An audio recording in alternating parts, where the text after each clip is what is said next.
Hello, my name is Brittany Tanner, registered nurse, and today I will be doing a presentation on the fundamental principles of care coordination. First off, we're going to talk about effective collaboration strategies.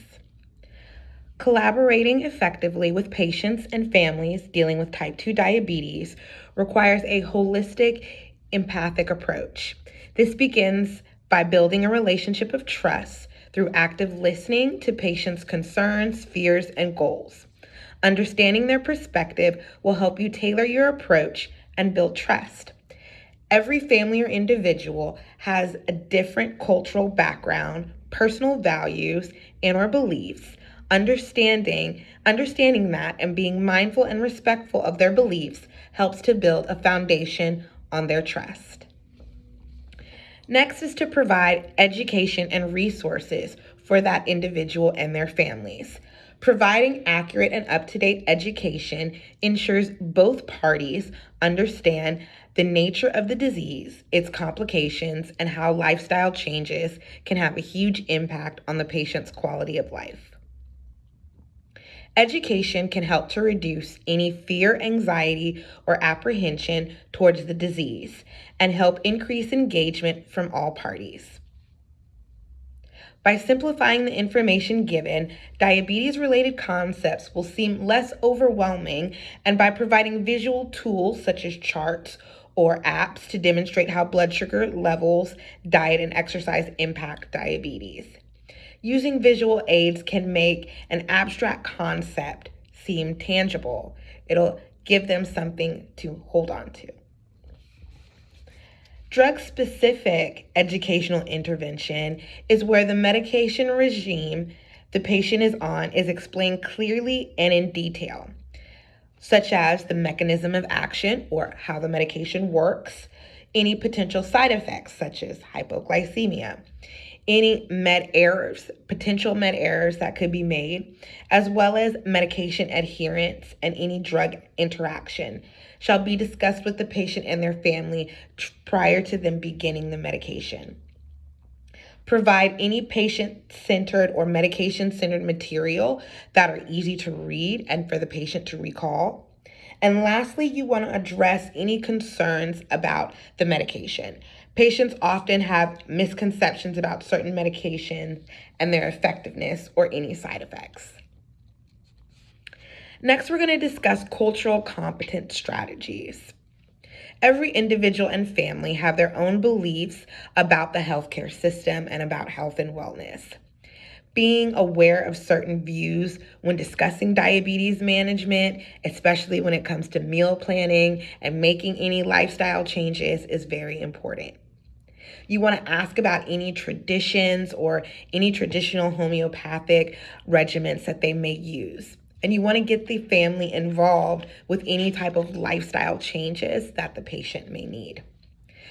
Integrating cultural sensitivity with drug education can not only enhance the diabetic management experience, but can improve medication adherence and promote better health outcomes in diverse populations. And to prove this, I have found some evidence. There was a study published in the Diabetes Educator found that providing clear, understandable explanation of medications can improve patient adherence and understanding of their treatment. Patients who receive thorough education on the mechanism of action, benefit, and potential side effects of their medication were more likely to take their medication as prescribed and reported fewer medicated-related problems. And this was a study done in 2023. Another study published by the Journal of Clinical Nursing in 2022 found that addressing any misconceptions early in the patient education process led to a higher level of patient engagement and better understanding of the need and reasoning to take the medication. In 2021, researchers published in Diabetes Care demonstrated that patients who had families that were actively involved in the education process were more likely to adhere to their treatment plan. We're also going to talk about aspects of change management in the patient experience. Change management in healthcare can significantly impact the patient's experience by shaping new policies, treatments, and workflow. Some of the key aspects in management are leadership and communication, stakeholder involvement, and proper staff training. So, leadership and communication. Strong leadership ensures that healthcare staff consistently deliver messages, reducing confusion and improving adherence. Through clear communication, patients do feel more informed and have a better understanding of the situation at hand. With stakeholder involvement, you want to get the patient, the family, the provider, and any other care staff members involved in the decision making, and that helps modify a more tailored plan for the patient. And proper staff training. Having staff properly trained ensures that healthcare organizations are skilled in new treatments and in new technology. Overall, these contribute to patient-centered care, leading to better adherence to treatment plans, improved health outcomes, enhanced patient trust and satisfaction. And now, some of the rationale for coordinating care plans. Coordinating care plans are essential in managing chronic conditions like type 2 diabetes that we're discussing because they ensure seamless coordination between healthcare providers, patient, and their families. These plans improve patient outcomes by not only addressing medical, psychological, but social aspects of diabetes care as a whole. A meta-analysis done in 2020 found that care-coordinated models reduce A1C levels by 0.5% to 1% and decreased hospitalization rates in the diabetic patient. Care-coordinated plans create a structured, patient-centered approach that enhances communication, reduces complications, and improves overall diabetic management. By ensuring that all aspects of patients' health are addressed collaboratively, these plans lead to better health outcomes and increased adherence. Implication and consequences. So having an ethical approach to diabetic care ensures the patient receives treatment that is fair, respectful, and accessible to that patient. While leading with an ethical approach is key, it can sometimes lead to dilemmas or consequences for the patient, provider, or healthcare system. An example would be an ethical decision in relation to cost and resource allocation. Ethical care requires balancing cost effectiveness with high quality treatment, ensuring patients receive the necessary care. A 2020 study in BMJ Open found that patients receiving cost-conscious diabetes care experienced similar health outcomes, but lower overall health spending compared to those receiving excessive interventions. Now we're going to talk about some of the impacts of these policy provisions. So healthcare policies shape access to care, affordability, quality, and overall patient satisfaction. Policies like the Affordable Care Act prohibit insurers from denying coverage due to pre-existing conditions like diabetes.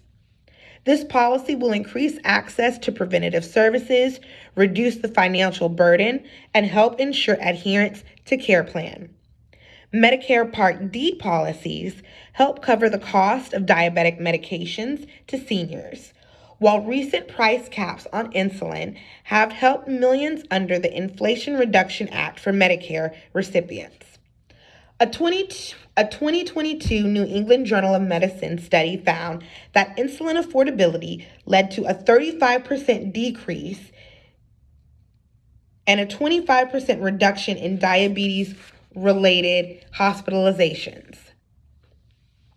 Healthcare policy provisions play a critical role in shaping care with diabetes by impacting affordability, access, and quality care treatment. Now we're going to discuss the nurse's role. What is our role in care coordination?